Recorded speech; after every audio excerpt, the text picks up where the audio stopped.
शुभ प्रभात मित्रों। जरा सोचो, समुंदर बिना लहरों के हो सकता है, लेकिन लहरें बिना समुंदर के नहीं हो सकती। तो ठीक इसी प्रकार हमारा जो असलियत है, हमारी जो वास्तविकता है, वो हमारे बिना हो सकती है, लेकिन हम वास्तविकता के बिना नहीं हो सकते। हम परमात्मा के बिना हम एग्जिस्ट नहीं कर सकते। परमात्मा हमारे बिना हो सकता है।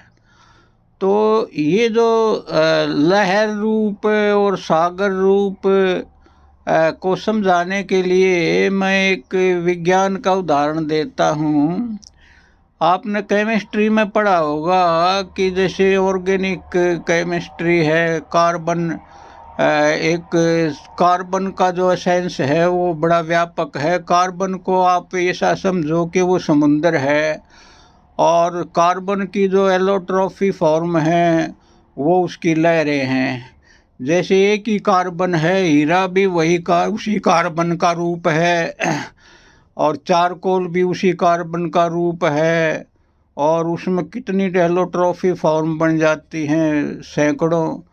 तो इसी प्रकार जो अस्तित्व है, जो लहरों का गुण धर्म है, वो अलग है। एक होता है अव्यक्त, एक होती है व्यक्त। एक जो सागर है, वो तो अनमैनिफेस्टेड है, वो निर्गुण निराकार है। लेकिन जो लहरें हैं वो सगुण हो जाती है, उनके गुण धर्म अलग अलग होते हैं। कोई भी एक लहर दूसरी के जैसी नहीं होती। तो ठीक इसी प्रकार ये जो निर्गुण है और सगुण है, ये लहर रूप और सागर रूप की तरह इसको समझो।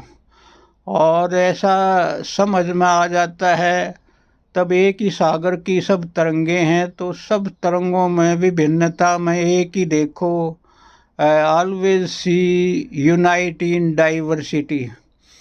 तो जब आपको सब के भीतर एक को देखना आ गया, तो आपको पता, आपने मेडिटेशन को जान लिया। इतना ये समझ आपकी जब ग्रो होगी, जब ये समझ आपकी गहरे जाएगी, तो अचानक आप पाओगे कि आप समाधिस्थ हो गए। जय हो, जय हो, जय हो।